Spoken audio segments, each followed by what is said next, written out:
श्रीमद् भागवत में 12 स्कंद हैं और वे 12 स्कंद श्री कृष्ण के 12 अंग हैं।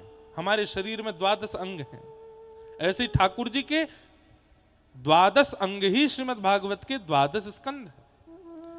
जब आप प्रथम स्कंद सुनते हैं तो प्रथम स्कंद और द्वितीय स्कंद ये भगवान के दोनों चरण हैं। तृतीय और चतुर्थ स्कंद ये भगवान की भुजा हैं। पंचम और षष्ठम स्कंद ये भगवान की गोद है, भगवान की जंघा है। अभी पहले ध्यान से अंग सुन लो, फिर इसके पीछे भावना बताएंगे। तो प्रथम और द्वितीय भगवान के चरण हैं, तृतीय और चतुर्थ भगवान की भुजा हैं, पंचम और षष्ठम भगवान की गोद है, सप्तम भगवान का उदर है, अष्टम और नवम ठाकुर जी का वक्ष है, दसम भगवान का हृदय है, एकादश भगवान का मुखमंडल है और द्वादश भगवान का ललाट है, माथा है। ये 12 अंग ही श्री कृष्ण के 12 स्कंद हैं श्रीमद् भागवत के। तो जब व्यक्ति प्रथम द्वितीय स्कंद सुनता है मतलब भगवान के चरणों में प्रणाम किया, प्रथम द्वितीय चरण है। तो तृतीय और चतुर्थ यानी कि भगवान अपनी भुजा से चरण में प्रणाम किए को उठाते हैं। किसी के चरण में प्रणाम करो तो आप तुरंत उसको उठाते हो, अरे भैया उठो उठो उठो। तो ऐसे ही तृतीय चतुर्थ से ठाकुर जी उठाते हैं और फिर उठाए हुए को देख करके जब ठाकुर जी को उस पर बड़ा प्रेम आता है तब पंचम और षष्ठम यानी कि ठाकुर जी अपनी जंघा यानी कि गोद में उसको बिठा लेते हैं, लिटा लेते हैं। और फिर लिटाते ही नहीं है, अपनी ओर खींचते हैं। तो अष्टम स्कंद भगवान का उदर, अपने उदर की ओर खींचते हैं। नवम और अष्टम और नवम भगवान का वक्ष है।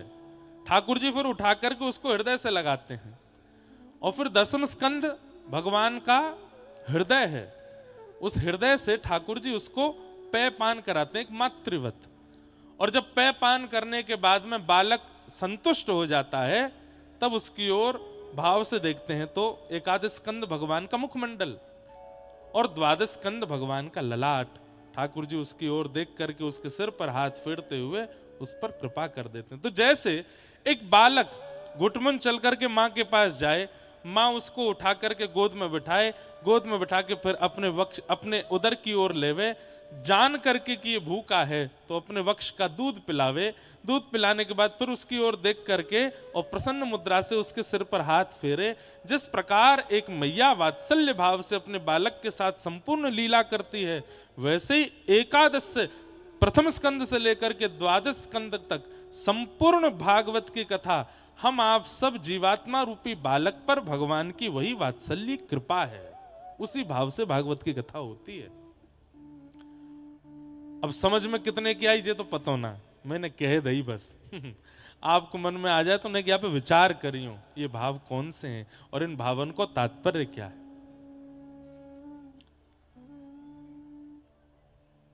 हम बालक हैं और ठाकुर जी हमारी मैया हैं, और मैया के रूप में भी श्रीमद् भागवत तो विशेष रूप से मैया। ये जितनों रस चाहे हमारी हरिदास परंपरा में हो, हरिवंश परंपरा में हो, हमारे वंशी अली जी के परंपरा में हो, चाहे हमारे रामानुज रामानंदी परंपरा में हो, ये सारे रस को प्रारंभ श्रीमद् भागवत से ही भयो है। हमारे स्वामी श्री हरदास जी महाराज ने भी भागवत श्रवण की आज्ञा दी है। प्रथम सुने भागवत भक्ति रसवाणी है, भक्त मुख भगवत वाणी। पहली आज्ञा ही श्री स्वामी हरदास जी महाराज ने करी है, यार रस में बाद में आई हूं, पहले कथा सुनो, पहले जाकर के भागवत जी को आश्रय लो। भागवत जी को आश्रय लोगे तभी यह रस चर्चा। आजकल वृंदावन में, मैंने पहले दिन भी कही, अपने नामन के आगे लोग लिख दे मैं रसिक, भक्त लिख लो कोई बड़ी बात नहीं, दासानुदास लिख लो और अच्छी बात है, श्री श्री आदि आदि लिख लो बहुत बढ़िया बात है, पर कम से कम रसिक तक तो रुक जाओ रसिक मत लिखो। क्यों? रसिक शब्द की अभी हम स्थिति जानते ही नहीं है कि रसिक कहते किसको है। अरे जा वृंदावन में आकर के उद्धव जी महाराज कह रहे हैं, आशाम हो चरण रेण उजशाम हमशाम वृंदावने किमपि गुल मलतौषधीणाम। मैं इन ब्रजवासियों के चरण को छूने का अधिकारी नहीं हूं, इनकी चरण की रज को भी स्पर्श का अधिकारी नहीं हूं। हे विधाता कृपा करना अगले जन्म में मैं वृक्ष बनूं, ताकि जब कभी हवा चले तो ये रज अपने आप मेरे ऊपर आ जाए करे।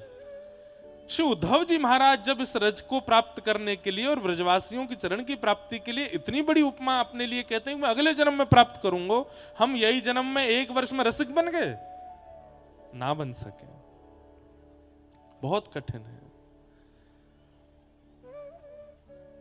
स्वामी श्री हरदास जी को रसिक कहा गया, अन्य किसी को भी रसिक नहीं कहा है श्री भक्तमाल जी मनाभा जी ने।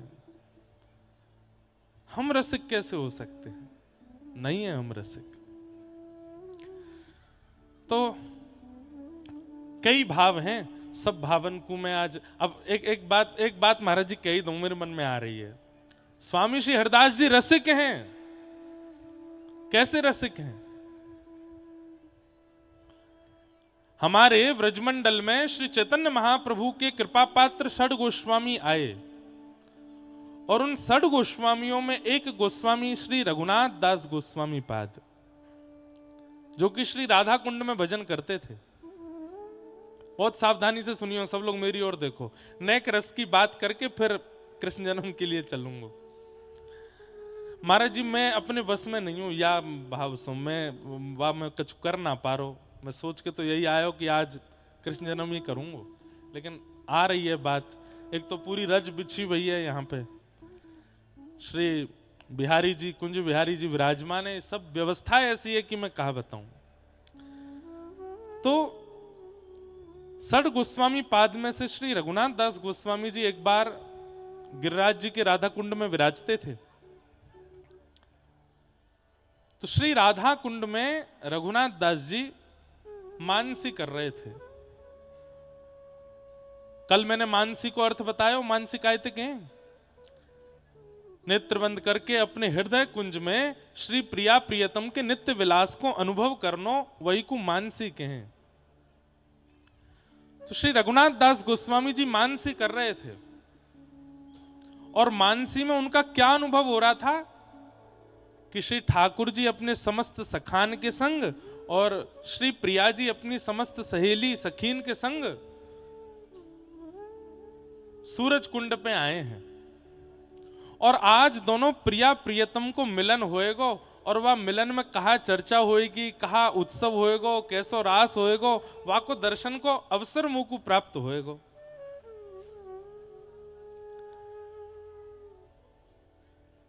प्रिया प्रियतम दोनों मिले।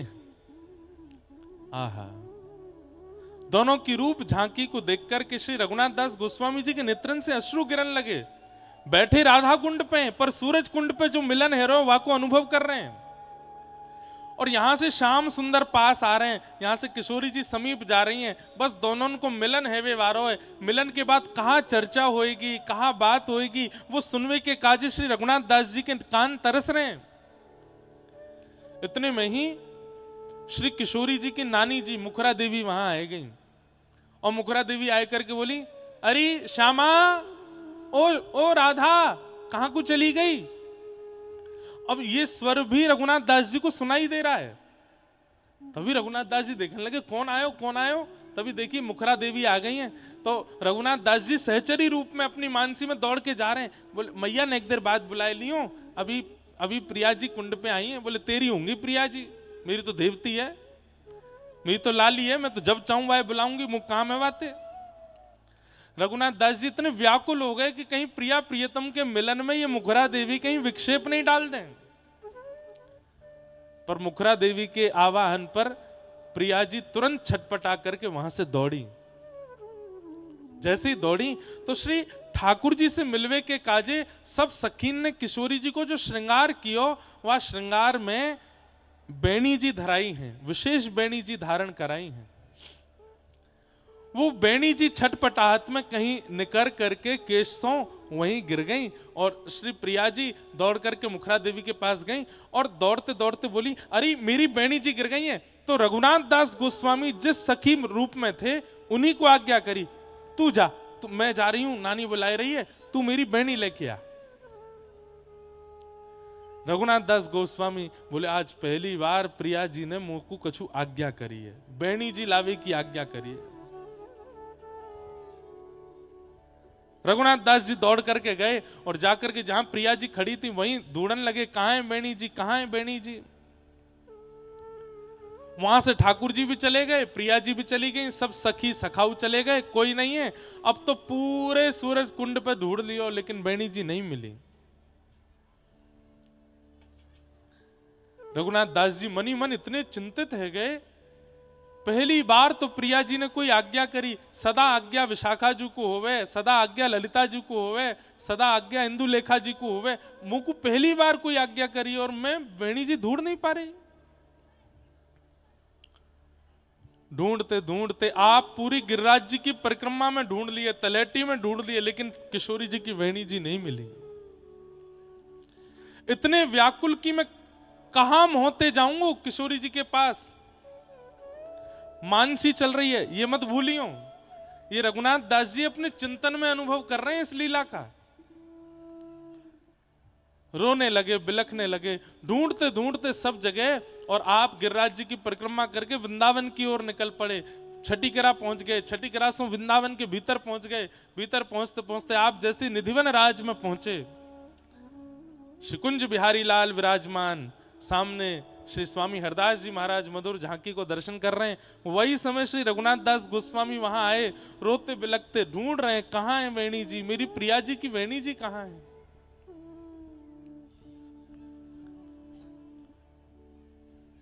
इतने में ही स्वामी जी की दृष्टि पड़ी और कोई बात नहीं हुई, केवल रोते हुए रघुनाथ दास जी को देख करके स्वामी जी ने तुरंत विठल विपुल देव जी को बुलाया, बोले इधर आओ, बोले इनको बुला के लाओ, ये बहुत रो रहे हैं। आपने जाकर के गई, बोले स्वामी जी बुला रहे हैं, चलो। स्वामी जी के पास आप गए, बोले काई को रो रहे हो। बोले मैं कहा बताऊं, आज बड़ी अद्भुत लीला भई, और ऐसी लीला में श्री प्रिया जी ने मुझको पहली बार आज्ञा करी वेणी जी लावे की, और मैं ढूंढ ही नहीं पायो। सोई स्वामी जी बोले, आपकी मानसी लीला में प्रिया जी आई, सब सखी आई, पर यूं क्यों भूल गए, ठाकुर जी भी तो आए। और अगर प्रिया जी की कोई सामग्री कहीं छूट जाएगी तो निश्चित है कि ठाकुर जी को छोड़ेंगे नहीं, ठाकुर जी लेके गए। रघुनाथ दास गोस्वामी जी तुरंत बिहारी जी के पास जा गए, मेरी प्रिया जी की वेणी दो, आप आए थे मानसी में, आप ही लेके आए गए। बोले इनते मत मांगो, मैं बता रहा हूं कहां है। बोले कहां है। बोले सूर्य कुंड पे एक बट को वृक्ष है। बोले हाँ। वह बट के वृक्ष के एक क्षेत्र में आपको दिखेगा 2-4 भौरे मंडरा रहे हैं। बोले हाँ। बोले उन भौरे जहां मंडरा रहे हो वहीं नीचे मट्टी हटाई के देखियो, वहां बेणी जी मिल जाएंगी आपको। रघुनाथ दास गोस्वामी जी बोले, मेरे मानसी में दिखवे वाली लीला आपको कैसे पता। मैंने मानसी में कहा अनुभव किया, वह मानसी में प्रिया जी की वेणी जी छूट गई, गिर गई, मैं ढूंढ रहा हूं, ये आपको कैसे पता। बोले वो बात बाद में बताऊंगा, पहले जाके वेणी जी ढूंढो। और श्री रघुनाथ दास गोस्वामी दौड़ करके वापस गिरिराज जी गए, और जैसे ही जाए करके वह वटके वृक्ष के एक पास देखो तो 2-4 भौरे वहां मंडरा रहे। भौरे इनको दूर करके जैसे ही वहां ने रज हटाई करके देखी तो श्री प्रिया जी की वेणी जी मिल गई, और आप हृदय से लगा कर नृत्य करने लगे, आनंद करने लगे। तब श्री रघुनाथ दास गोस्वामी जी बोले, आज पता चली कि स्वामी श्री हरदास जी रसिक शिरोमणि क्यों हैं। क्योंकि मैंने मानसी में क्या दर्शन किया, 21 किलोमीटर दूर वृंदावन में बैठे निधिवन में उनको पता है कि मैं अपनी मानसी में क्या अनुभव कर रहा हूं, इसलिए वो रसिक हैं। हमें अपने मन की तो पता ना चले, हम दूसरे के चित्त की मानसी को अनुभव कर लेंगे और अपने आप को रसिक कह रहे हैं।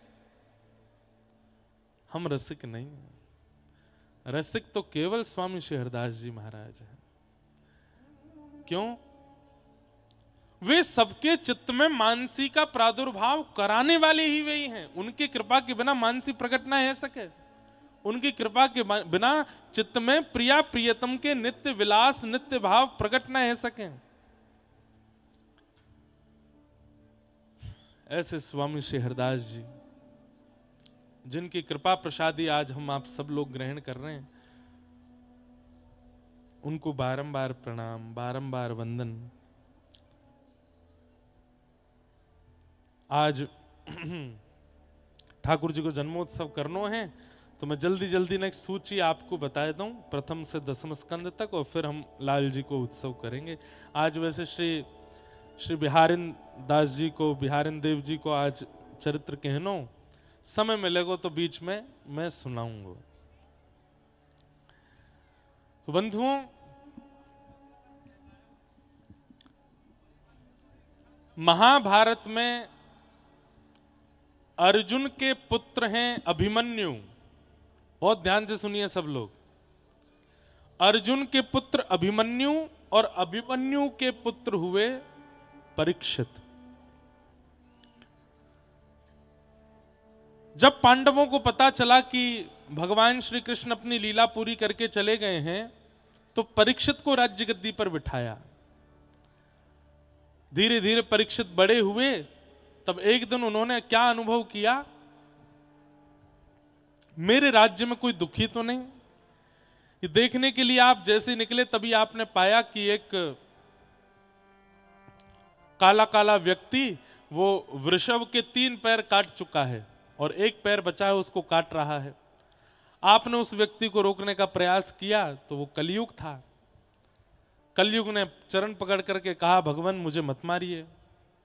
तब आपने उसको 5 स्थान प्रदान किए। जुआ, मदिरापान, परस्त्री परपुरुष संग, अनीति से कमाया गया धन और हिंसा, इन 5 स्थानों में कलयुग को निवास दिया। राजा परीक्षित ने 5 स्थान दे दिए, लेकिन राजा परीक्षित स्वयं एक स्थान के भागी बने और अनीति से कमाए गए धन को जब अपने सिर पर मुकुट रूप में धारण किया, राजा परीक्षित ने एक संत का अपराध कर दिया, अपमान कर दिया। उस संत के पुत्र ने आपको 7 दिन में मरने का श्राप प्रदान किया। बंधुओं, एक बात सुनिएगा बहुत ध्यान से। आजकल श्राप लगते हैं? आपको लगता है नहीं लगते? लगते हैं। पर कैसे लगते हैं? हाँ, पुराने समय की तरह नहीं, कोई कमंडल से जल लेके पीछे फेंक दे बोल तो श्राप दियो मैंने तेरो ये है जाएगा, नहीं। आजकल श्राप व्यक्ति नहीं देता, आजकल श्राप प्रकृति देती है। आपकी करनी, उस करनी पर व्यक्ति आपको दंड दे सकता है, पर उस दंड का भी बड़ा स्वरूप श्राप प्रकृति आपको देती है। इसलिए बच नहीं पाओगे। जहां जो किया है उसका श्राप आपको मिलेगा ही मिलेगा, और प्रकृति देगी उसका दंड। प्रकृति दंड देती है। आज किसी के साथ छल किया, कपट किया, किसी के साथ किसी के मान का हनन किया, किसी की बदनामी करी, किसी का अपमान किया, सामने वाला व्यक्ति भले ही कुछ ना कहे, लेकिन प्रकृति नहीं छोड़ेगी। प्रकृति घूम करके आएगी और आपको वह दंड देगी। ये योजना कलयुग में है। बाकी के 3 युगों में जिस व्यक्ति के साथ आपने अपराध किया वही श्राप दे देता है, पर कलयुग में भगवान बोले अगर यहां श्राप का अधिकार दे दिया तो सबरे कमंडल लिए ही डोलेंगे हाथ में। अच्छा तेने मेरे संग क्यों, ले जा तेरा एक पाम लंगड़े है जा। हम कलयुगी जीव हैं भैया, हम लोग पे बहुत खतरनाक है हम लोग। इसलिए ठाकुर जी ने कलयुग प्रारंभ होते ही श्राप का विधान खत्म कर दिया। बोले यहां श्राप व्यक्ति नहीं देगा, यहां श्राप प्रकृति देगी। अगर श्राप हम लोग दे रहे होते, खत्म हो गए होते, पूरी दुनिया खत्म हो गई होती कब की। एक दूसरे ने श्राप दे दे करके नष्ट कर देते। जा तू बूढ़ो है जा, तेरो ब्याह ना होएगो। जा तू काणो है जा, तू ऐसो है जा। श्राप लिए डोलते सबरे। इसलिए कलिकाल में श्राप का अधिकार नहीं है। लेकिन एक बात याद रखना, जो व्यक्ति भजनानंदी है, जो व्यक्ति नित्य ठाकुर जी का स्मरण करता है, जो व्यक्ति नित्य ठाकुर जी की लीला में रहता है, नित्य ठाकुर जी के चिंतन में रहता है, उसके साथ अपराध करने से पहले सोच लीजिएगा। क्यों? श्राप वो नहीं देगा, वो तो ठाकुर जी में व्यस्त है, पर उसके बदले का श्राप फिर ठाकुर जी देते हैं। इसलिए कम से कम छल बल कपट करने की अगर आपकी इच्छा ज्यादा ही है तो संसारियों के संग ही करना, किसी भजनानंदी के संग मत करना, नहीं तो उसके भजन का श्राप तो लग जाएगा। थोड़ी सावधानी रखो, क्योंकि ये संसार है और संसार में भी कलयुग का संसार है। कलयुग के संसार में नरक और स्वर्ग तक की स्थिति पहुंचाने में ठाकुर जी इतना ज्यादा विश्वास नहीं रखते। ठाकुर जी कहते हैं या यहीं भुगवाओ जो भगवानो है। हाँ ठीक है, स्वर्ग नरक की व्यवस्था तो है, बहुत बड़े उच्च कोटि के पापियों के लिए है, पर सामान्य पापी जो होते हैं, जिस कैटेगरी में कभी कभी हम आप भी आ जाते हैं, हम सामान्य पापियों में आ जाते हैं, हमारे लिए ठाकुर जी नरक स्वर्ग तक की व्यवस्था नहीं रखते। ठाकुर जी कहें न दारी के न यहीं भोगवाओ, ये अपने 100 वर्ष के जीवन काल में यहीं भोगेंगे जो इन्हें भोगना, और अगर या जन्म में बच के निकल गए तो अगले जन्म में भोगेंगे। भैया या जन्म में भोग लें तो ठीक है, हमें पता तो रहेगी कि हमने कियो कछु ऐसो या हमारे भोग रहे हैं। अगले जन्म में कहीं आए हो तो यूं ही सोचते रह जाएंगे कियो कहा मैंने जो मेरे संग ऐसो हैरो है। तो यही जन्म में ठाकुर जी दे दें, बहुत बड़ी कृपा है। आपको याद आ जाएगा, ओहो 20 साल पहले एक सामने वाले के घर में मैंने ऐसे ऐसे कियो, 20 साल पहले वहाँ की छोरी को ब्याह तोड़वायो, 20 साल 25 साल पहले वहाँ के संग मैंने ऐसे ऐसे कियो, तभी मेरे संग ऐसो हैरो है। या जन्म में भोग जाए तो बहुत अच्छा, कृपा है ठाकुर जी की। आप अनुमान तो लगा सकते हो कि कौन सी करनी का फल है, लेकिन कहीं आ जन्म से निपट के निकल गए तो अगले जन्म में भोगना पड़े, तब तो विचार ही नहीं कर पाओगे किया क्या था मैंने ऐसा। कई बार, बुरा नहीं मानिएगा, जन्म लेते ही उस जन्मजात बालक के साथ भी बड़ी दिक्कत कष्ट आदि आने लगते हैं। ये कर्म चक्र है, ना उसके माता पिता को पता होता है, ना उसको पता होता है, ना परिवार को पता होता है ये हो क्यों रहा है ऐसा। ये कर्म चक्र है। तो श्राप आज भी लगता है, बल्कि मैं ऐसा कह दूं सतयुग त्रेता द्वापर से ज्यादा खतरनाक श्राप कलयुग में लगते हैं, क्योंकि वहां श्राप देने वाले का पता है, अपराध पता है, यहां तो कुछ भी नहीं पता है, फिर भी हम भोग रहे हैं। राजा परीक्षित को श्राप लगा, 7 दिन में मरने का श्राप लगा। अच्छा एक बात और कह दूं, मान लो कि हमारे किसी पूर्व जन्म के कर्म का फल हमको इस जन्म में कुछ कष्ट मिल रहा है। वो कष्ट कब तक है? जब तक आप उसको कर्म फल मान रहे हो कि ये कोई मेरी करनी का फल मुझे मिल रहा है। लेकिन जो व्यक्ति अपने जीवन की हर परिस्थिति को भगवत कृपा प्रसाद मान लेता है, उसको कष्ट नहीं लगता, उसको प्रसाद ही लगता है। अपने जीवन के हर क्षण को प्रसाद मानिए। ये मैं श्वास भी भगवत कृपा से ले रहा हूं, ये मैं देख भी भगवत कृपा से रहा हूं, खा भी भगवत कृपा से रहा हूं, सो भी भगवत कृपा से रहा हूं, पी भी भगवत कृपा से रहा हूं। अपने हर क्षण को भगवत कृपा यदि व्यक्ति मानने लग जाए तो फिर उसके लिए श्राप नहीं है, उसके लिए कष्ट नहीं है, प्रसाद है। और प्रसाद मट्टी में भी गिर जाए ना तो झाड़ के पाली हो जाए, प्रसाद को छोड़ा नहीं जाता। सामान्य केला अगर गिर जाए तो छोड़ दिया जाता है, लेकिन मंदिर से मिला हुआ प्रसाद यदि नीचे गिर गया तो उसको उठा के झाड़ करके पा लिया जाता है, क्योंकि प्रसाद कभी अपवित्र नहीं होता। ऐसी जीवन की हर परिस्थिति को प्रसाद यदि मान लिया जाए तो सब स्वीकार करने लगोगे आप उससे चिंतित, व्यथित या विचलित नहीं होगे। प्रसाद मानिए। और यही एक अनुरागी व्यक्ति, भक्त व्यक्ति का लक्षण है कि वो अपने जीवन की हर परिस्थिति को प्रसाद मानता है।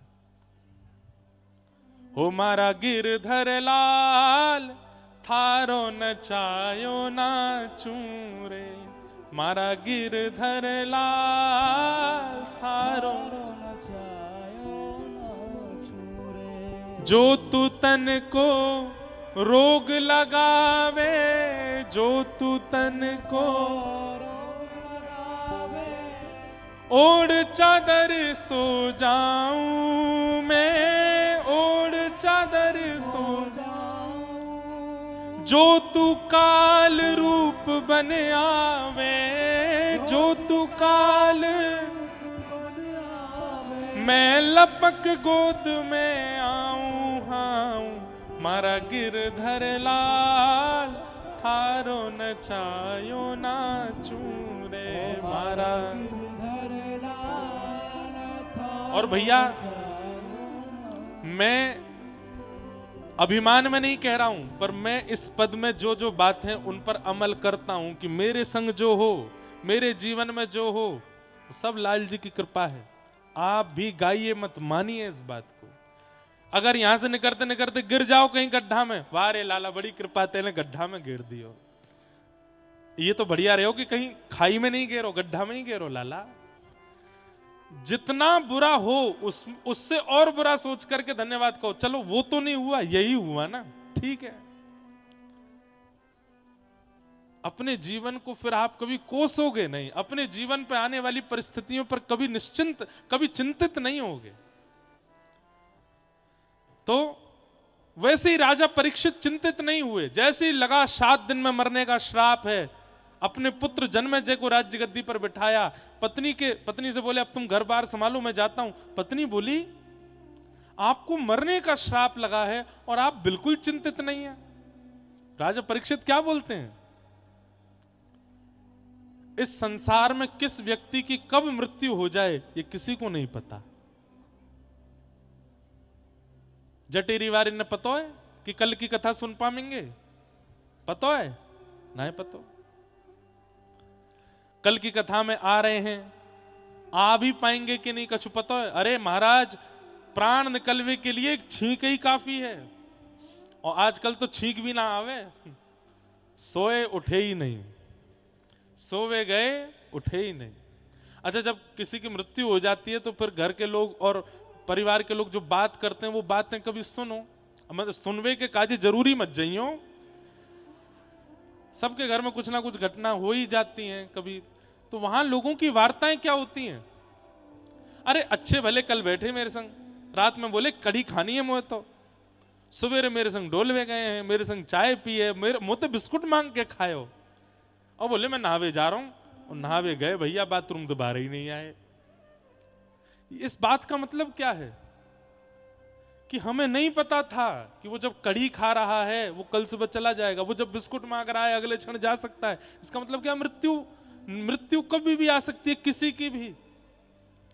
लेकिन राजा परीक्षित अपनी पत्नी से कहते हैं यहां संसार में किसी की भी मृत्यु का पता नहीं कब आ जाए, पर मैं दावे से कह सकता हूं अगले 7 दिन से पहले मैं नहीं मरूंगा, 7 दिन से पहले मेरी मृत्यु नहीं आवेगी। अगर सामने विधाता भी आ जाए कि चल 3रा दिन है तुझे जाना पड़ेगा, तो मैं विधाता से कह सकता हूं ब्रह्म वाक्यम जनार्दनम, एक ब्राह्मण ने कहा है कि 7 दिन बाद तक्षक सर्प डसेगा, तो आप 3रे 4थे 6वें दिन मुझे मारने नहीं आ सकते। कहने का अभिप्राय क्या है, भक्त का स्वभाव स्वरूप कैसा होता है, वो परिस्थिति को नकारात्मक रूप से ना देख करके उसमें भी सकारात्मकता देखता है कि चलो इससे बुरा ये हो सकता था पर वो तो नहीं हुआ, यही हुआ, ठीक है। और भैया ऐसे ही जीवन काट पाओगे, ये एक सूत्र है, कुछ भी हो उससे बुरा और क्या हो सकता था वो सोच करके भले मना लो, चलो वो तो नहीं हुआ यही हुआ, ठीक है।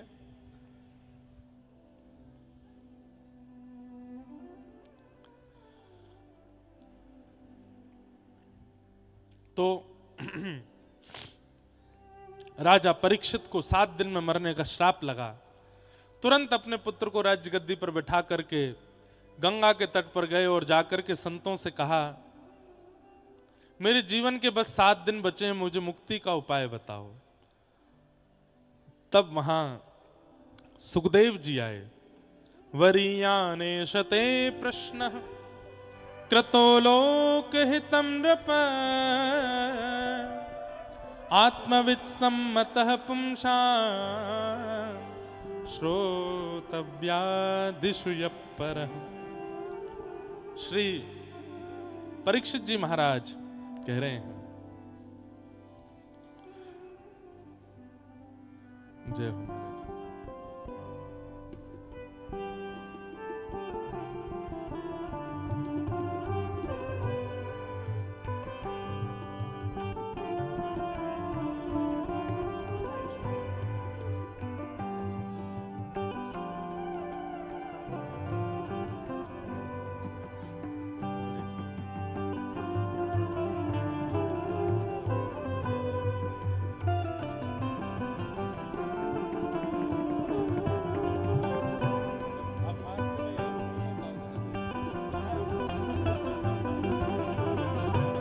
महाराज जी से आज्ञा लेंगे।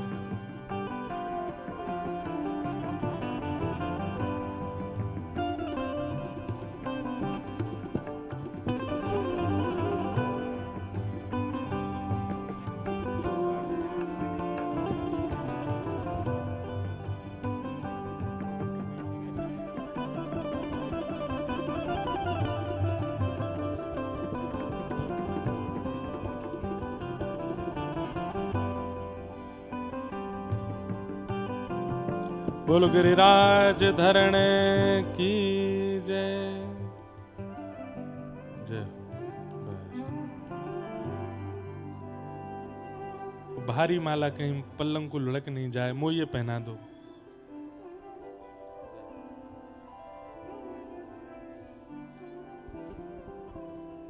जय।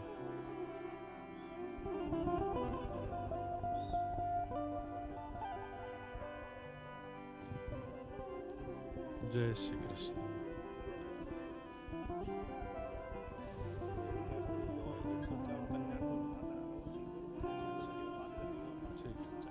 ठीक ठीक।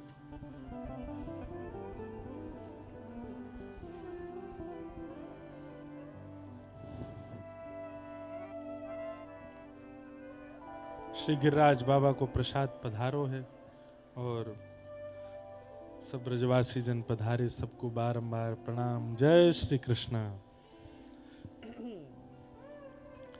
तो कहाँ भैया मैं बताओ मोको कहा बता रहा हूं। श्री सुखदेव जी महाराज को आगमन भयो। सुखदेव जी ने आकर के परीक्षित समझाए, बोले परीक्षित 7 दिन में मरवे वारी की मुक्ति को उपाय मत पूछो, यो पूछो 7 दिना में मृत्यु हो वासे पहले पहले भगवत दर्शन कैसे होएगो। बंधुओं एक कॉन्सेप्ट अपने दिमाग से निकाल दो कि मरवे के बाद ठाकुर जी मिलेंगे ना। स्वामी श्री हरदास जी महाराज को अपनी प्रकट अवस्था में ठाकुर जी मिले, श्री वंशी अली जी को ठाकुर जी प्रकट अवस्था में मिले, सूरदास, रैदास, भक्तिमती मीराबाई, कुंभन दास, चतुर्भुज दास सबन को प्रकट अवस्था में मिले, तो हम मृत्यु की प्रतीक्षा काहे को कर रहे हैं। मृत्यु की प्रतीक्षा नहीं।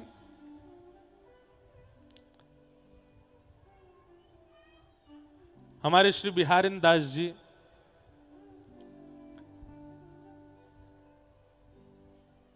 बैठे हैं यमुना जी के तट पर,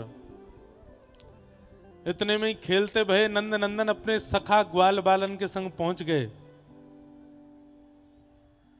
और जाए करके खेलन लगे। तो सबरे ग्वाल बाल बोले लाला जी कौन सा बाबा बैठो है। ठाकुर जी बोले बैठो रहने दो। अच्छा इतनी जोर से बोल रहे हैं कि श्री बिहारिन दास जी को सुनाई दे रही है। ग्वाल बाल सब बोले लाला जी कौन बैठो है। ठाकुर जी बोले तो क्या करना बैठन दे बाबा मोड़ा बैठो, कोई बैठ के भजन कर रहा है, बैठो रहने दे। ना लाला ने कि आते जाए के बात तो करें जी है कौन। ठाकुर जी बोली अरे कहाँ बात करनी है, रहने दे वाकू भजन करन दे अपनो। ना ना लाला हम तो जाए के आते बात करेंगे। ठाकुर जी बोले चलो तो फिर बात करो, कहाँ बात करनी है। सबरे गए जाए करके बात करन लगे और निवेदन करके पूछन लगे बाबा तुम कौन हो, कहाँ ते आए हो, तुम्हारो नाम कहा है। एने आंखन ने खोल के हमें देख तो लो, कहाँ आंखन ने मूत के बैठे हो। श्री बिहारिन दास जी नेत्र बंद करके बैठे हैं, नेत्र बंद किए किए पूछ रहे हैं आप कौन हो। बोले अरे बाबा जाए ना जाने, जाकू ब्रह्मादि देवता ढूंढते डोले वैकुंठ में भी ना मिले, वेदन में बड़े बड़े वेदज्ञ ढूंढते डोले, महू ना मिले। आज तेरे सामने खेल तो आए गए हो बाबा। ये साक्षात नंद नंदन है, यशोदा नंदन है, साक्षात ठाकुर जी है या ब्रज को लाला है। तो बिहारी दास जी बोले तो फिर हमसे क्या काम है, आपको ये बताओ। बोले कि हम आए भैया आपको दर्शन देवे आए। बिहारी दास जी बोले ये बताओ आपके साथ में स्वामी श्री हरदास जी आए कि नहीं आए।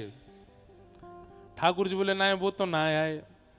बोले जब श्री स्वामी जी आपके संग नहीं आए, किशोरी जी आपके संग नहीं है, तो बिना स्वामी जी और श्री श्यामा जू के कोई भी आ जाए, कोई भी हरि आ जाए, चाहे हरि के हरि आ जाए, हम बाकू आंख खोल के ना देखेंगे, लौट जाओ वापस, हमें ना मिलना आपते। तब ऐसो कहवे कि श्री प्रकट है करके स्वामी जी ने अपनी गोद में दर्शन कराए प्रिया प्रियतम के, तब श्री बिहारी दास जी ने नेत्र खोल के तब दर्शन किए। बिना स्वामी जी के इनके दर्शन नहीं करूंगा।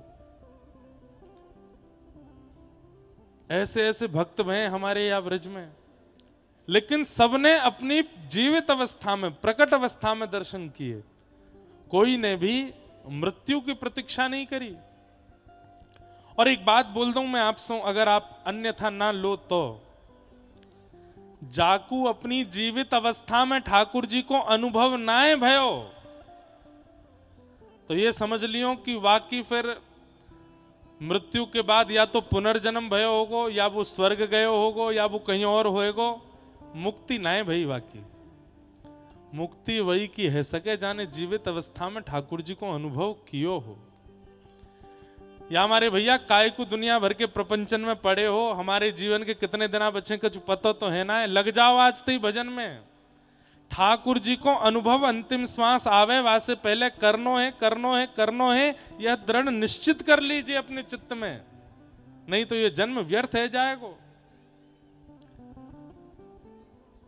हमने जितने भक्तन के चरित्र पढ़े हैं, चाहे भक्तमाल जी में हो, चाहे श्रीमद् भागवत जी में हो, चाहे रामचरितमानस में हो, सब ने मुक्ति प्राप्ति की, लेकिन सबके चरित्र में मुक्ति से पहले ठाकुर जी ने दर्शन दिए हैं। ये बात कहीं ना कहीं प्रमाणित है कि भगवत दर्शन के बाद ही मुक्ति प्राप्त हो सकती है। और अनुभवी ना भयो जीवन भर ठाकुर जी को, मुक्ति नहीं मिलेगी। हाँ, अंते नारायण स्मृति मुक्ति प्राप्त कराती है, पर अंत में नारायण स्मरण भी उसी को ही हो सकता है जिसने जीवित अवस्था में ठाकुर जी का अनुभव किया हो। ढूंढो, खोजो, कहां है श्याम सुंदर, और इन दो युगल नेत्रन को अनुभव कराओ वा झांकी को। यही उद्देश्य के साथ भजन करो, यही उद्देश्य के साथ अपनी परंपरा में प्रवेश करो, अपने गुरु आचार्यन की वाणी मानो। केवल यही उद्देश्य कि एक बार प्रिया प्रियतम दिख जाए।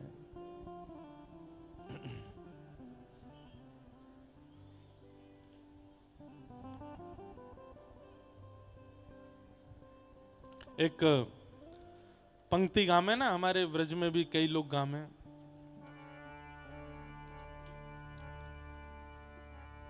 तेरे कारण सब जग छोड़ा, तुम संग नाता जोड़ा प्यारे, तुम संग नाता जोड़ा प्यारे, तुम संग नाता जोड़ा। और किस लिए छोड़ा जग, किस लिए नाता जोड़ा आपसे? केवल एक बात सुनने के लिए। क्या? एक बार प्रभु हंस के कह दो, तू मेरा मैं तेरा प्यारे, तू मेरा मैं तेरा प्यारे, तू मेरा मैं तेरा। एक बार हृदय से लगा लो, ओ मेरे प्रियतम। हाँ, एक बार हृदय से, ओ मेरे प्रियतम। तुम हमारे थे प्रभु जी, तुम हमारे हो, तुम हमारे ही रहोगे, ओ मेरे प्रियतम।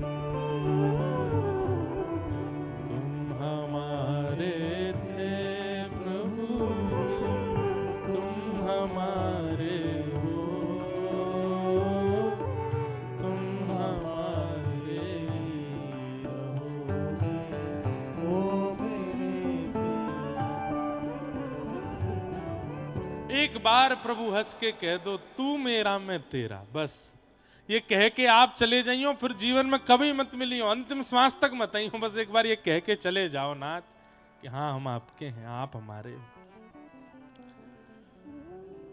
भैया सिद्धांत अलग अलग हैं, परंपराएं अलग अलग हैं, संप्रदाय अलग अलग हैं, पर सब में मूल तो यही है कि प्राप्ति श्री श्याम सुंदर की करनी है और जीवित अवस्था में करनी है, मृत्यु की प्रतीक्षा नहीं।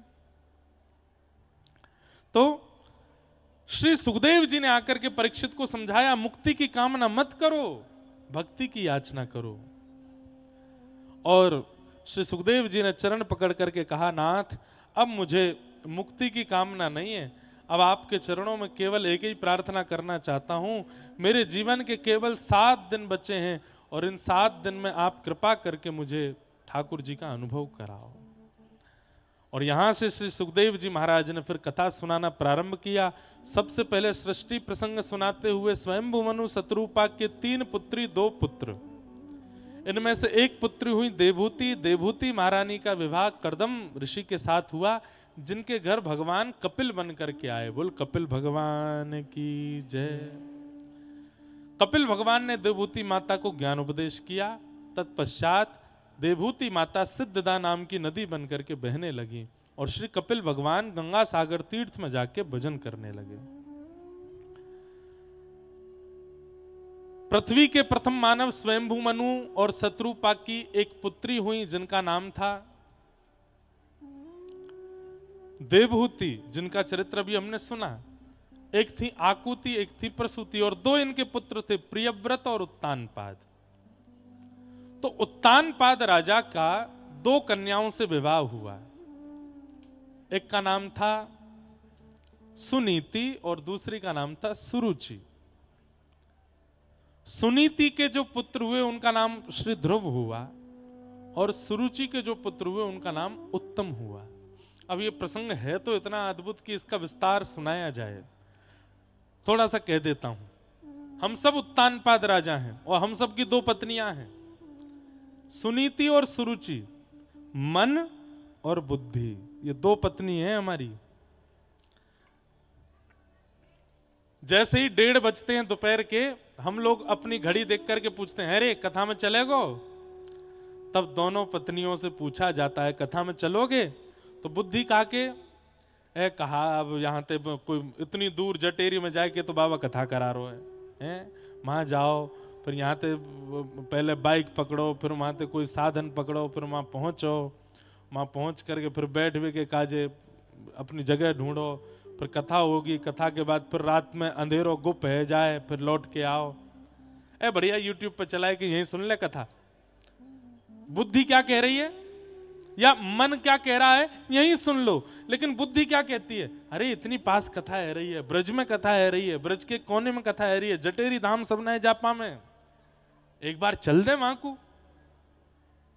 एक बात मान करके आप आ। कई बार कई लोगों से आप पूछते हैं तो वो कहे, भैया दोनों मन है रहे, मेरो मन तो हेरो घरों रुक जाऊं, मेरो मन हेरो चलो जाऊं। ये दोनों स्थिति मन की नहीं होती, एक बुद्धि की होती है, एक मन की होती है। अच्छा, मन की कौन सी, बुद्धि की कौन सी, ये कैसे पता किया जाए?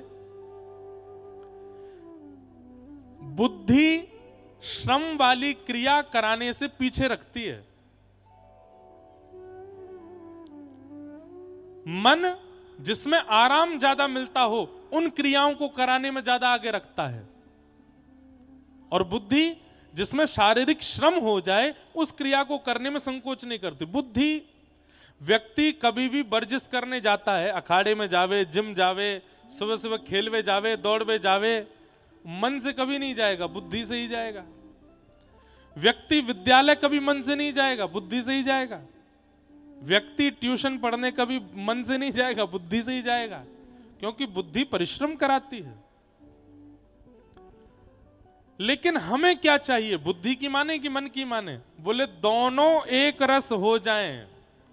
जो बुद्धि चाहे वही मन चाहे, जो मन चाहे वही बुद्धि चाहे, ये एक रस है जाए, ये एक भक्त को स्वभाव है। तो ध्रुव जी महाराज प्रकट हुए। ध्रुव जी महाराज अपने पिता की गोद में बैठने की इच्छा करने लगे, लेकिन तभी छोटी मैया ने डांट दिया। सुन करके श्री ध्रुव जी महाराज लौट के आए, बड़ी मैया ने, ध्रुव जी की माता जी ने आज्ञा की कि तुम वन में जाओ और ठाकुर जी को भजन करो। 5 महीने का वन में जाकर के भजन किया, ठाकुर जी प्रकट हुए और श्री ध्रुव जी महाराज ने अद्भुत स्तुति गाकर के ठाकुर जी को प्रसन्न किया। तत्पश्चात यहां पर ध्रुव जी के वंश की आगे कथाएं सुनाई गईं। इन्हीं के वंश में बैन हुए, बैन के शरीर के घर्षण से भगवान पृथु प्रकट हुए और पृथु महाराज के कारण ही धरती का नाम पृथ्वी हुआ। भूगोल खगोल का वर्णन, नरकों का वर्णन करते हुए जड़ भरत जी की कथा सुनाई गई। तत्पश्चात अजामिलोपाख्यान सुनाया गया। तत्पश्चात वृत्रासुर का चरित्र सुनाते हुए श्री प्रहलाद जी का चरित्र सुनाया। हिरण्यकश्यप के यहां पर परम भक्त श्री प्रहलाद जी का प्रादुर्भाव हुआ और बाल अवस्था में ही अपने भजन के माध्यम से विपरीत परिवार में जन्म लेकर के भी प्रहलाद जी ने ठाकुर जी की प्राप्ति कर ली। खंभ भेदन करके नृसिंह भगवान प्रकट हुए और ठाकुर जी ने आकर के हिरण्यकश्यप का वध किया, प्रहलाद जी पर कृपा की। बोलो नृसिंह भगवान की।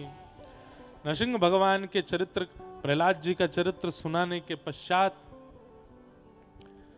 बलि वामन अवतार की कथा सुनाई गई, जहां पर देवासुर संग्राम हुआ और बलि ने तीनों लोक हड़प लिए। उस तीनों लोकों को मुक्त करने के लिए भगवान वामन बन करके आए। बोलो वामन भगवान की। वामन अवतार की कथा श्रवण कराने के पश्चात गजेंद्र मोक्ष की कथा और सूर्यवंश के राजाओं की कथा सुनाई। इसी सूर्यवंश में भगवान श्री राम का प्रादुर्भाव हुआ।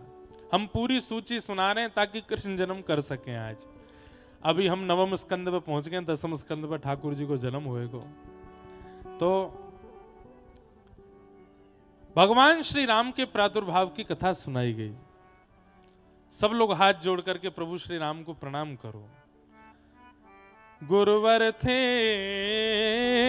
त्यक्त राज्यो व्यचरदनुवनम पद्म पद्भ्याम प्रियाया पाणिस्पर्शा क्षमाभ्याम मृजद पथरुजो यो हरिंद्रानुजाभ्याम वैरूप्या शूर्पणख्या प्रिय विरहरुष रोपित ब्रूविजंभ तस्ताब्ध वद्ध सेतु खलदवदहन कौशलेन्द्रोवतान।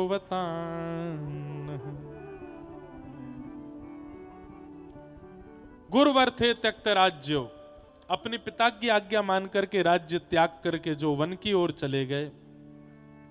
अपनी पत्नी और छोटे भाई के साथ 14 वर्ष वन में निवास करने के पश्चात रावण जैसे खलों का वध करके जो वापस कौशलपुर अयोध्या में आकर के विराजे, ऐसे राजकुमार प्रभु श्री राम को हम बारंबार प्रणाम करते हैं। प्रभु श्री राम को 2 अध्यायों में सुनाते हुए कथा यहां पर प्रणाम किया गया। तत्पश्चात चंद्रवंश के राजाओं की कथा और इसी चंद्रवंश में प्रकट हुए कौन? भगवान श्री कृष्ण। प्रभु श्री कृष्ण के प्रादुर्भाव की कथा सुनाई गई। जिस प्रकार अभी हमने संपूर्ण 9 स्कंद आपको पिछले 15-20 मिनट में सुनाई दिए, ऐसे ही श्री परीक्षित जी महाराज को सुखदेव जी ने पूरी कृष्ण कथा 2 श्लोकों में सुना दी। जैसे ही 2 श्लोकों में सुनाई तो श्री चरणों में प्रणाम करते हुए परीक्षित जी महाराज बोले, आपने अब तक की लीलाएं मुझे छोटी छोटी सुनाई, कोई बात नहीं, पर जिन कृष्ण की लीला सुनने के लिए मैं 4 दिन से बैठा हूं, उनकी तो लीला मुझे विस्तार से सुनाइए। कथितो वंश विस्तारो भवता सोम सूर्ययो राज्ञां चो भयवंश्यानां चरितम परमाद्भुतम। पहुंच गए महाराज जी 10वें स्कंद पे। आज तो हनुमान जी भी कह रहे होंगे मोतु तेज उड़ के गयो है। ज्यादा ज्यादा समय तो मोह लंका पहुंचने में लगी, जितनी देर में ही प्रथम ते 10वें पे पहुंच गो। भैया देखो, ये तो कई लोगों के मन में भाव रहे ना कि अरे कृष्ण जन्म कर रहे हैं तो उन्हें कथा भागवत जी की पूरी तो करें। तो बस उनकी भावना की पूर्ति के लिए प्रथम द्वितीय तृतीय चतुर्थ पंचम षष्ठम सप्तम अष्टम नवम और ये सबरे स्कंद स्पर्श मात्र किए हैं। बाकी कथा तो भैया 4 घंटा का 4 महीना हम सुनाते रहे तो पूरी नहीं होगी। बीच बीच में ऐसे ऐसे भाव आएंगे, चरित्र आएंगे, लीला आएंगे, सबको विस्तार कैसे करेंगे। तो और यहाँ तो नियम है 5 बजे के बाद मैया उठन लगे सबरी, तो वैसे ही 5 बजे तो पहले पहले ही जन्म उत्सव है जाए, इतने उत्सव की व्यवस्था करिए। और कल तो यहाँ पे 56 भोग भी होंगे। कल तो व्रज की लीला ही हमें सुनानी है, ठाकुर जी की बाल लीला, व्रज लीला, गौचारण लीला और गोवर्धन लीला।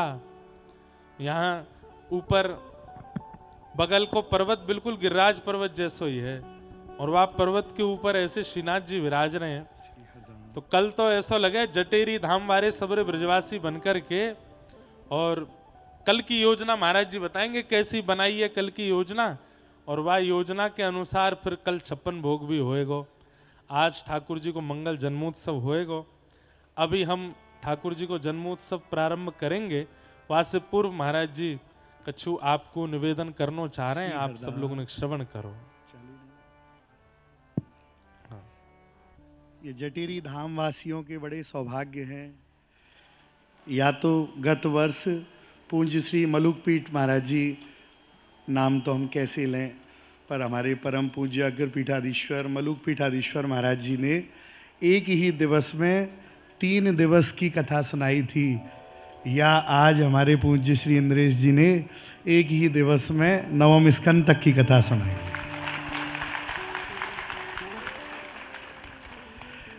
और व्यास जी महाराज जी ने जो कहा कि रसिक शब्द की व्याख्या, तो रसिक शब्द स्वामी जी महाराज के लिए इसलिए कहा गया कि तेल तूल पावक मिले, दिया कहावे सोए। दीपक में 3 चीज़ों को मिलकर के तब दीपक बनता है, तेल तूल बाती, पावक अग्नि, तब वह को नाम पड़े दीपक। तेल तूल पावक मिले, दिया कहावे सोए। ऐसे ही ज्यों जल घोरे सर करा, रसिक कहावे सोए।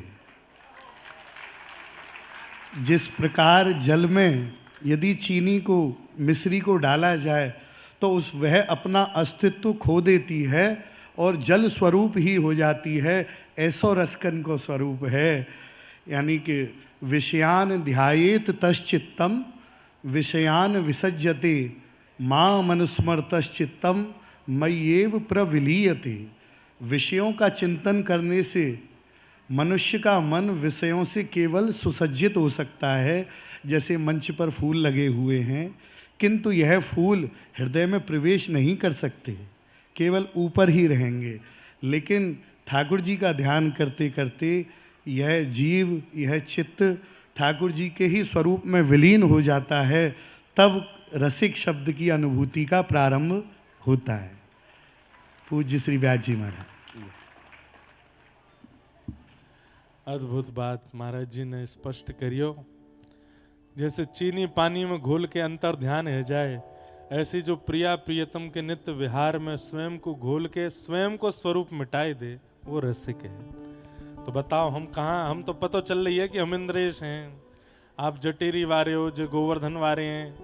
हम तो हमारा स्वरूप अभी मिलो ही नहीं ठाकुर जी में, तो हम रसिक कैसे है सके। अद्भुत बात महाराज जी ने सुनाई, खूब सुंदर भाव। ऐसे ही भावन के काजे तो हम आप सब लोग यहाँ उपस्थित हुए हैं। हमारे शहीद ध्रुवदास जी महाराज के में अब हम ठाकुर जी के जन्मोत्सव की ओर चलेंगे, नंदोत्सव मनाएंगे। और सुनो, आज नंदोत्सव में कछु हैवे वार हो यहाँ पे, तो पहले ही अपने लत्तान को संभाल लियो। हाँ, तो भागियों मत, और जो उठ के जाएगो, और पीछे वारी ने तो हम कछु कह ना सके, बाकी जो उठ के जाएगो वाकू बगल वारे की सौगंध है। आज कोई उठ के नहीं जाएगो। भैया देखो एक बात कहूं, मैंने तो महाराज जी से कही, महाराज जी कथा होन दो, सामान्य सो ही कछु कर देंगे। महाराज जी बोले काय को सामान्य सो, जटेरी में है रो, उधम ते करेंगे पूरा। ठाकुर जी को जन्मोत्सव है, खूब चकाचक आनंद होना चाहिए। तो हमारे हरिदास परंपरा में तो श्री पीताम्बर देव जी को उत्सव जन्माष्टमी पे मनाया जावे। उनको चरित्र भी एक दिना में कथा में कहूँगो, पर आज इतनो भाग लियो हूँ तो नेक हृदय को ठोर दे दूं। फिर के बाद ठाकुर जी के मंगल में नंदोत्सव में हम आप सब लोग प्रसन्न प्रवेश करेंगे। चरणन की बलिहारी श्यामा जू के चरणन की बलिहारी श्यामा जू के चरणन की बलिहारी श्यामा जू के चरणन की। सब लोग गाओ। पहले किशोरी जी को प्रणाम कर लें और किशोरी जी से कहें कि आपके या जटेरी धाम में विराज रहे हैं। ठाकुर जी को नंदोत्सव प्रारंभ हो, हे श्यामा जू वहां से पूर्व आप ही चित्त में आए के विराजमान है जाओ। चरणन की बलिहारी श्यामा जू के चरणन की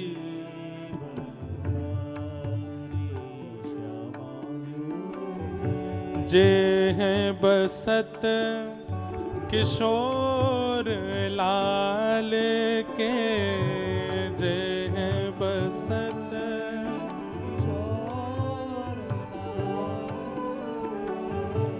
जे हैं बसत किशोर लाल के जे बसत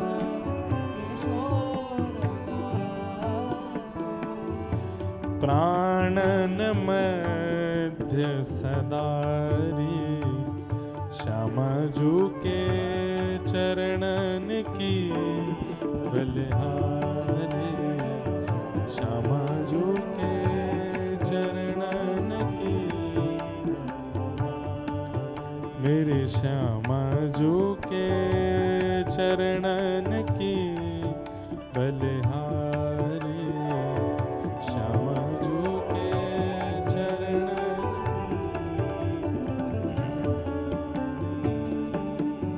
के बिहरत कुसुम पराग लगत जब बिहरत कुसुम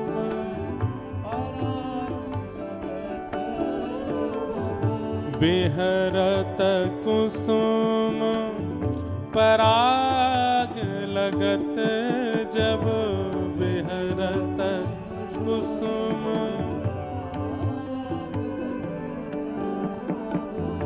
पीत बसन ले झारत पीत बसन ले हे लूठत मयूर चंद्रिका तिन पर लूटत मधुर चंद्रिका अद्भुत छवि निहारत अद्भुत छवि निहारत चरणन की बलिहारी श्यामा जू के चरणन की श्यामा जू के चरणन की बलिहारी श्यामा जू के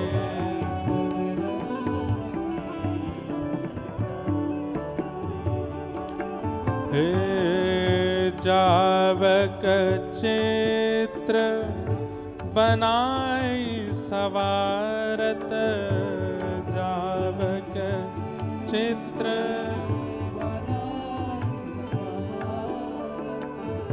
करनी सफल तब मानत करनी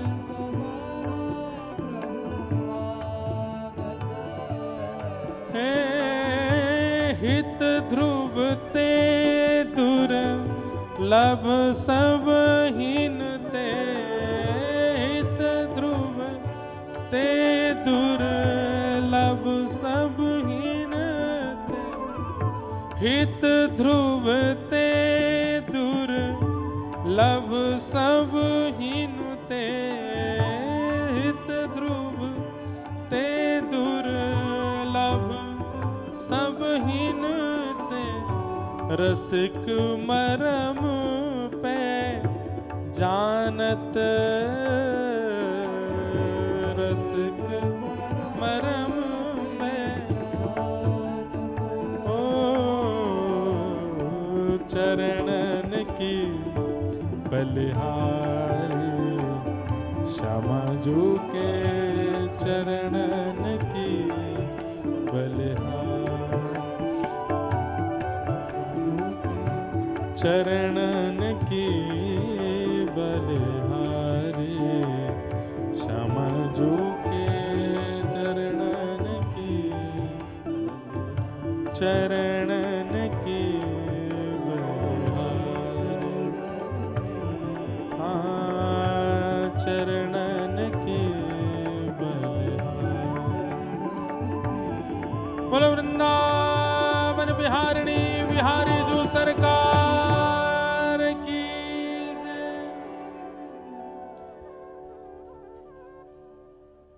जो प्रिया प्रियतम के नित्य रस में स्वयं को घोल करके अपना अस्तित्व मिटा दे, वो रसिक है। और वही बात श्री कृष्ण लीला प्रारंभ करने से पहले श्री सुखदेव जी महाराज कह रहे हैं परीक्षित के लिए, क्या कि सम्यक व्यवसिता बुद्धि तब राजसी सत्तम, वासुदेवेक कथायाम ते यज्जाता नैष्ठिकी रति। यही बात बिल्कुल जो महाराज जी ने बीच में कही, यही बात यहां श्री परीक्षित जी महाराज के प्रति सुखदेव जी कह रहे हैं। जब 4 दिन बाद कथा को थोड़ी देर रोक दिया गया और सुखदेव जी बोले चलो थोड़ी देर आराम कर लो, कुछ खा लो पी लो, थोड़ी देर बैठ लो, हाथ पांव सीधे कर लो, आराम करके फिर हम कथा में प्रवेश करेंगे। तो इस बात को सुनकर के श्री परीक्षित जी महाराज कहते हैं, बोले महाराज नैषाति दुस्सहा छुन्मां तक्त्योदमपि बाधते, पिबन्तं त्वन्मुखाम्भोज च्युतं हरिकथामृतम्। यही बात यहां सुखदेव जी कहते हैं, परीक्षित जी कह रहे हैं, बोले महाराज आपके मुखमंडल से कथा सुनने के बाद अब मुझे कुछ और करने की इच्छा नहीं हो रही। मेरी भूख चली गई, मेरी प्यास पूरी हो गई, मेरा आराम निद्रा आदि आदि जो भी शरीर के लक्षण होते हैं आपकी कथा सुनने से सबकी पूर्ति हो रही है। आप जब कथा सुनाते हैं तो मेरे नेत्र बंद हो जाते हैं, मेरी निद्रा पूरी हो जाती है। आप जब बीच बीच में कोई रस भरी ठाकुर जी की लीला सुनाते हैं तो ऐसा लगता है गले की सारी जितनी भी सूखाहट थी वो सब नष्ट हो गई, मानो जैसे किसी ने पेय जल पिला दिया हो। आप जब सुंदर ज्ञान की चर्चा देते हैं उससे मेरा पेट भर जाता है, ऐसा लगता है मानो जैसे किसी ने बहु व्यंजन पकवान बना करके खिलाए हों। मेरे शरीर को अब संसार की किसी वस्तु की आवश्यकता नहीं है, ये कथा ही मेरी सारी आवश्यकताओं को पूरी कर रही है। अब कृपा करके इस कथा को विश्राम मत करो, सुनाते रहिए।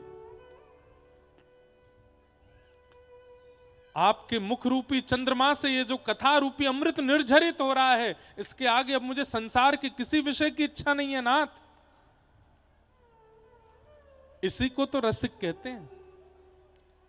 कल हम लोग कह रहे थे कि स्वामी जी महाराज स्वयं कुछ नहीं पाते, सबको पवाते हैं, और स्वयं कभी कोई बहुत कह भी दे तो एक सीख बस एक सामग्री में बोर करके उस सीख में जितना आ जाए उतना ग्रहण कर लेते हैं। क्यों? क्योंकि हमारी जीव को मोहनथार चाहिए, हमारी जीव को लड्डू चाहिए, हमारी जीव को चटनी चाहिए, रोटी चाहिए, पकवान चाहिए, पर उनकी रसना को तो केवल प्रिया प्रियतम को आस्वादन करना है। हमारे नेत्रों को दुनिया के सब प्रपंच देखने हैं पर उन्हें तो केवल श्री प्रियालाल जी देखने हैं। हमारी कानों को सबके लड़ाई झगड़े सुनने हैं, किसके घर में क्या चल रहा है, किसकी मैया ने कहा कह दी, कौन के छोरा ने कहा कौन सी बात कह दी, सब सुनना है। पर उनके कानों को तो केवल प्रिया प्रियतम का मधुर स्वर सुनने की इच्छा है। वही तो रसिक हैं। ऐसे ही देखत रहूं तुम जन्म सफल कर मानू। और कुछ नहीं चाहिए हमें, यही रसिक है। और यहां पर श्रीमद् भागवत में भी इस बात को पुष्ट कर दिया कि कृष्ण लीला में प्रवेश करने से पहले यदि सुखदेव जी जैसी, परीक्षित जी जैसी, स्वामी श्री हरदास जी जैसी स्थिति नहीं बनी तो व्रज लीला में प्रवेश नहीं कर पाओगे। कृष्ण मन कृष्ण धन, कृष्ण ही हमारो धन, आठों याम ऊधो हमें कृष्ण ही सो काम है। जहां कृष्ण तन है, कृष्ण मन है, कृष्ण ही हमारो धन है। आहा राजन, अब तुम्हारी मन इंद्रिय पूर्ण रूपेण कृष्ण आस्वादन के लिए तैयार हो चुकी हैं। अब मैं तुम्हें व्रज की लीला सुनाऊंगा, अब तुम्हें कृष्ण कथा सुनाऊंगा। वसुदेव ग्रहे साक्षात भगवान पुरुष पर, जनिष्यते तत्प्रियार्थम संभवन्तु सुरस्त्रिय। भगवान ने आकाशवाणी करके पृथ्वी को कहा था कि मथुरा में वसुदेव जी के यहां साक्षात मेरा अवतरण होगा और मैं पृथ्वी के भार को हल्का करूंगा। यह आकाशवाणी देवताओं ने जैसी सुनी, सब देवता ब्रजमंडल में रूप बदल बदल के आ गए।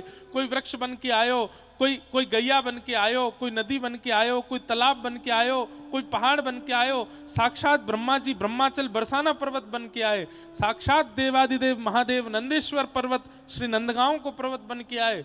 स्वयं साक्षात नारायण ही गोवर्धन पर्वत बन करके आए।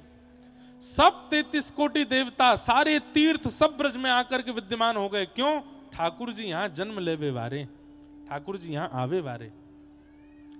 इसलिए भैया व्रज में कण हो, वृक्ष हो, पल्लव हो, पर्वत हो, ये सब पूजनीय है, सब वंदनीय है। क्यों? सब किसी ना किसी रूप में जब आए थे तब देव स्वरूप थे, लेकिन ठाकुर जी के प्रकट होने के बाद सब ठाकुर जी के स्वरूप हैं। या हमारे व्रजमंडल को हर कण पूजनीय है, हर कण वंदनीय है, सब ठाकुर जी के स्वरूप है। 84 कोस व्रजमंडल में 33 कोटि देवता आ गए। यहां सूरसेन मंडल, एक मंडल था सूरसेन, वहां के राजा का नाम भी सूरसेन ही था। सूरसेन के पुत्र हुए श्री वसुदेव जी, और मथुरा मंडल के राजा हैं उग्रसेन। उग्रसेन के पुत्र का नाम कंस, और मथुरा के राजा उग्रसेन के भैया हैं देवक, उनकी बेटी का नाम देवकी। तो कंस ने अपनी चचेरी बहन देवकी का विवाह सूरसेन राजा के पुत्र वसुदेव जी के साथ में तय किया। कंस क्रूर तो था ही, राक्षस प्रवृत्ति का था, लेकिन मथुरा में अपनी छवि सुंदर बनाने को वाने बड़ो प्रयास कियो। लेकिन मथुरा के सबरे ब्रजवासी जानते कि भैया कोरो राक्षस है ये चाहे जो कर ले, लेकिन ये फिर राक्षस ही रहेगो। तब कंस ने मन में विचार कियो कि मैं अगर अपनी बहन को कन्यादान करूंगो या को ब्याह धूमधाम से करूंगो और वहां 2-4 आंसू बहाऊंगो और फिर अपनी बहन को विदा करवे के काजे जाऊंगो, ये सब दृश्य जब सबरे मथुरावासी देखेंगे तो इन सबन की मेरे प्रति स्नेह बुद्धि रह जाएगी। और केवल मथुरावासियों की स्नेह बुद्धि का दुरुपयोग करने के लिए कंस ने देवकी जी का विवाह किया। देवकी जी को ब्याह भयो, सब मथुरावासी बुलाए, सब देख करके कह रहे हैं अरे भैया देख, भैया हो तो ऐसो कन्यादान कर रहा हो अपनी बहन को। और कंस रो रो करके कन्यादान करे, रो रो करके बार बार देवकी के चरण पकड़े, रथ में बैठाए करके स्वयं रथ हाँक के विदा करके ले जा रहे है। सब मथुरावासी बोले भैया हम तो आज तक याकू राक्षस समझो करते, लेकिन देखियो कितनो भलो मानुस है, अपनी बहन को स्वयं, इतने सेवक हैवे के बाद भी अपनी बहन को स्वयं विदा करवे जा रहे है। आकाश में देवताओं ने सोची अरे भोरे भारे ब्रजवासियों, तुम समझ ना पा रहे हो ये कंस कैसो है। तभी आकाशवाणी हुई और आकाशवाणी में कह दिया अरे दुष्ट कंस, जिस बहन को तुम विदा करने जा रहे हो इसी बहन का 8वां गर्भ तुम्हारा काल है। जैसे सुनी मेरा काल, सारा आडंबर, सारा नाटक एक तरफ छोड़ दिया, तुरंत तलवार निकाल करके अपनी बहन के केश पकड़े और जैसे ही गर्दन काटने लगा, मथुरा वासियों को सच पता चल गया। राम राम राम राम, अभी तो इतनो बड़ो बहन को भैया बननो, स्वयं ही सबरो ब्याह कर रो, इतनी जोर शोर ते याने कन्यादान कियो, अभी विदा करवे जा रो, और अब नेक पतो चली कि बहन को पुत्र ही काल बनेगो, सो मारवे डोल रहा है। अरे या की सच्चाई सामने आएगी सबन के। वसुदेव जी ने तुरंत कही, अच्छा ये होता है, पाखंडी का पाखंड बहुत दिन तक टिकता नहीं, और कई बार यदि पाखंडी पाखंड कर रहा है, दुनिया उसको नहीं पहचान पाई, तो ठाकुर जी ही उसका पर्दाफाश करते हैं। देखो ऐसा हो, ये या को स्वरूप जे है। तो इसलिए भैया बहुत जल्दी कोई के विश्वास में मत आ जाए करो। और हम ब्रजवासी तो वैसे ही भोरे हैं, नेक में ही हमें लगे अरे भलो भलो भलो है भैया, खूब भजन करे, इतनी सवेरे उठ जाए, धोताएं उठ करके यूं करे, यहाँ जाए यूं करे, ऐसे आके नियम है। नेक में ही हमें हमारो समर्पण है जाए के प्रति। पर इसका मतलब ये नहीं है कि आप परखने लग जाओ सबको कि पाखंडी तो नहीं है। आपकी श्रद्धा है तो आप अपनी श्रद्धा पूर्ण करो, आपकी श्रद्धा को ठेस नहीं पहुंचेगी। लेकिन ठाकुर जी पाखंड को ज्यादा दिन टिकने देते नहीं। कंस के चरण पकड़ लिए, वसुदेव जी बोले भैया इनको मत मारो, हम वचन देते हैं जितने बालक जन्म लेंगे सब तुमको दे देंगे, इनको छोड़ दो। तब कंस ने कारागृह में डाल दिए, 6 बालक कंस ने मार दिए। 7वें बालक के रूप में साक्षात श्री बलराम जी महाराज पधारे। मैया के गर्भ में जैसे ही पहुंचे, ठाकुर जी ने योग माया को आज्ञा कर दी कि हमारे बड़े भैया बलराम जी प्रकट है वे वारे हैं, आप कैसे करके इनको स्थानांतरित करो। और 6 महीना देवकी मैया के गर्भ में रहने के बाद श्री बलराम जी को रोहिणी मैया के गर्भ में स्थानांतरित कर दियो। कंस को खबर पड़ी कि महाराज 7वां बालक गर्भ में ही नष्ट है गयो, अब 8वें बालक आवे वारो है। आहा, अब कंस की स्थिति ये गई है, जब से ठाकुर जी गर्भ में आए हैं देवकी मैया के, कारागृह में जाकर के जैसी देवकी मैया को देखे, कंस के चित्त में बड़ी करुणा, बड़ो प्रेम, बड़ी दया आ जाए। मंत्री आदि सब के महाराज आप आजकल थोड़े बदल से गए हो। बोले क्यों? बोले पहले आप में इतनी दया नहीं थी, इतनी करुणा नहीं थी, इतना प्रेम नहीं था, आजकल आप बड़े करुणावान होते जा रहे हो, क्या कारण है? बोले पता नहीं, जब से या देव की बहन को मैं देखूं, पता ना या को देखते ही मुंह में दया क्यों आ जाए। क्यों? क्योंकि चित्त में ठाकुर जी हैं। ये भी इस बात का प्रमाण है बंधुओं, बहुत ध्यान से सुनिएगा। संत दर्शन क्यों करना चाहिए? क्योंकि अगर अनेक संतों के दर्शन करते करते कभी ऐसे संत के दर्शन हो गए जिसके चित्त में वास्तव में ठाकुर जी विराजमान है, तो उसके दर्शन से हमारे अंदर जो क्रूरता है, जो कपट है, छल है, क्रोध है, मोह है, द्वेष है, अभिनिवेश है, कहीं ना कहीं उसके चित्त में अगर ठाकुर जी बैठे होंगे तो दर्शन से हमारे चित्त के दोष समाप्त हो जाएंगे। इसलिए संत दर्शन आवश्यक है। 2 बातों की पुष्टि हो रही है बेंजोनेक का, बहुत ध्यान से सुनिएगा। पहली बात कि संत के हृदय में ठाकुर जी होंगे तो हमारे दोष उसके दर्शन से समाप्त हो जाएंगे। और दूसरी बात, संत भजन करके ठाकुर जी को चित्त में विराजमान करते हैं, पर ठाकुर जी बैठे कि नहीं इसका प्रमाण क्या है? अत्यंत दोषी व्यक्ति भी अगर संत के सामने आ जाए और वो अपने दोष का त्याग ना करे तो समझो अभी ठाकुर जी आए नहीं है चित्त में, अभी भी ठाकुर जी को आगमन रह गए हो है। आज हम कथाओं में श्रवण करते हैं, हितरवंश महाप्रभु का एक झांकी देखिए, एक झलक देखी नरवाहन ने। अरे उसका नाम ही नरवाहन था, मतलब जो मनुष्यों को अपना वाहन बना लेता, इतना क्रूर था नरवाहन। जैसे ही मदन टेर पर विराजमान श्री राधा वल्लभलाल जी की सेवा कर रहे श्री हितरवंश महाप्रभु को जाकर के देखा तो हितरवंश महाप्रभु कहते हैं ठाकुर जी को देख रहे थे, पीछे नरवाहन खड़ा था, तो महाप्रभु जी ने केवल इतना मुंह घुमाया, आधा मुख देख करके नरवाहन की स्थिति ये हो गई, प्राण हरिवंश जीवन हरिवंश, प्राण राधा वल्लभ जीवन राधा वल्लभ, यही कीर्तन करने लगा वो नरवाहन, केवल आधा मुख देख करके। हमारे स्वामी श्री हरदास जी का मुख देख करके कितने वैष्णव साक्षात भगवत प्राप्त हो गए, केवल उनकी रूप माधुरी देख करके। आज भी हमारे भारतवर्ष में वृंदावन में ऐसे कई संत महापुरुष हैं, उनकी उपस्थिति, केवल उनका आना और हमारे सामने आकर के खड़ा होना हमारे हाथ पैरों को झकझोर देगा, नेत्रों से अविरल अश्रु निकलने लग जाएंगे, मन के जितने विकार हैं सब पर ग्लानि होने लग जाएगी। इस बात का प्रमाण है कि उनके चित्त में ठाकुर जी विराजमान है।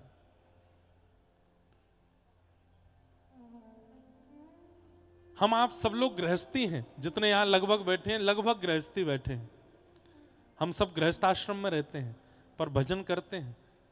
जरूरी नहीं है कि संत महापुरुषों के चित्त में ठाकुर जी बैठे होंगे तो उनके रूप दर्शन या उनकी उपस्थिति से ही किसी के मन में विकार नष्ट होंगे। हम गृहस्थी भी यदि भजन करें ना, खूब नाम जप करें, खूब भजन करें, खूब ठाकुर जी का स्मरण करें, ठाकुर जी हमारे चित्त में भी आ गए तो हमारी उपस्थिति से भी किसी ना किसी के चित्त में परिवर्तन हो सकता है।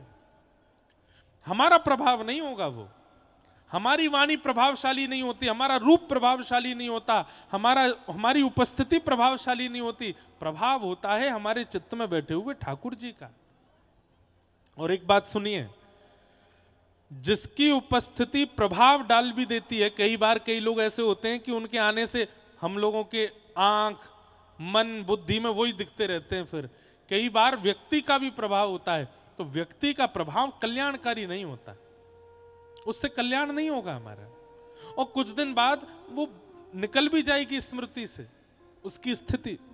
पर जिसके चित्त में ठाकुर जी बैठे होंगे वो यदि एक बार भी सामने आ गया होगा, उसका चिंतन चित्त से जाएगा नहीं, सदा उसकी स्थिति, सदा उसका चिंतन बना रहेगा। तो तिलक स्वरूप लगाते हैं, नाम जप करते हैं, कंठी पहनते हैं, एकादशी करते हैं, लेकिन हमारी उपस्थिति से किसी का क्रोध कम ही नहीं हुआ, तो ये बात मान लेनी चाहिए कि अभी चित्त में ठाकुर जी नहीं है हमारे।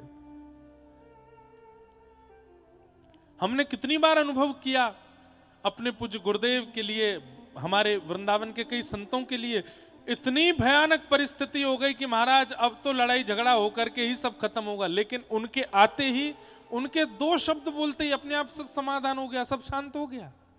कैसे? यही बात कितने लोग पिछले 2 घंटे से कह रहे थे, कोई नहीं मान रहा था, लेकिन एक महापुरुष आकर के वही बात बोल देते हैं तो सब समाधान हो जाता है। कैसे? क्योंकि उनके चित्त में ठाकुर जी विराज रहे हैं। यशोदा मैया के गर्भ में ठाकुर जी हैं, इसलिए कंस अपनी क्रूरता भूल रहा है। कंस अब कैसे जाता है कारागृह में, अपने सैनिकों से कहता है, सुनो नीचे जाते ही मेरे आंखों से आंसू निकलने लगेंगे, मुझे दया आने लगेगी, मुझ में बहुत करुणा आ जाएगी, मैं कारागृह खोलने को कहूंगा, खोलना नहीं, खींच करके मुझे वहां से ले आना। पता नहीं क्यों देवकी को देखते ही मुझे दया आ जाती है। क्यों? क्योंकि उनके गर्भ में ठाकुर जी हैं।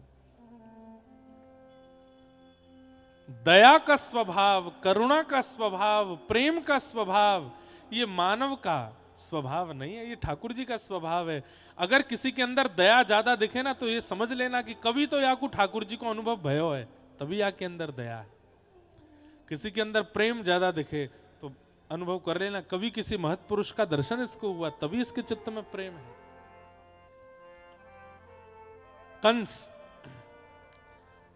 पहरेदार बढ़ा दिए, सैनिक बढ़ा दिए, लेकिन भादों का महीना आया, रिम झिम बारिश हो रही है, मंदम मंदम जलधरा, और जैसे ही रात्रि का समय हुआ, गहरी नींद में सोए हैं सब मथुरावासी, गोकुलवासी, पूरे ब्रह्मांड के निवासी, सब गहरी नींद में सोए हैं। केवल आकाश में बादलों की ओट में कहीं कहीं चंद्रमा दिख रहे हैं। तभी पवन देव मंदिराचल पर्वत पर जितने चंदन के पेड़ हैं सबसे सबसे अनुग्रह करते हैं कि आप सब अपनी सुगंधी मुझको दे दो, मुझे पूरी पृथ्वी को जाकर के सुगंधित करना है। क्यों? ठाकुर जी आने वाले। आकाश से रिमझिम वर्षा नहीं हो रही है, मानो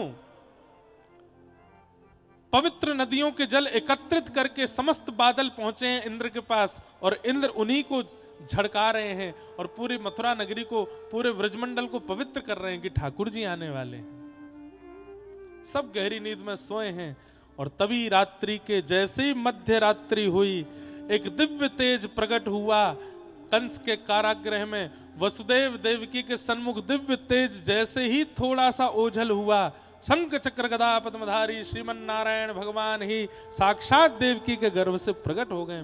बोल बाल कृष्ण लाल की जय।